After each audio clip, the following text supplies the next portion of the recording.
এটা হচ্ছে পেঁয়াজ ক্ষেত, দেখেন পেঁয়াজ ক্ষেত, যে পেঁয়াজ ক্ষেত বেশি পরিমাণ করা হয়েছে না, সম্ভবত 1-1.5 শতাংশ করা হয়েছে পেঁয়াজ, আবার রসুন দুটো একসাথে করা হয়েছে।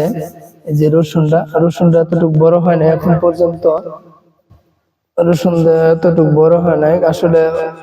যত্নটা বোধহয় সম্ভবত কম হচ্ছে, কারণ যেহেতু অনেক ঘাস হয়েছে, ঘাস তোলার পরে পানি দিতে হবে, সেচ দিতে হবে।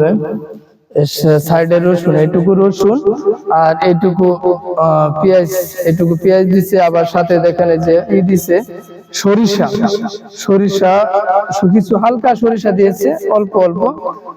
সরিষা ফুলের বড়া খাওয়ার জন্য, বা সরিষা যদি হালকা হয় তাহলে বছরটা চলে যাবে, কিনতে হবে না।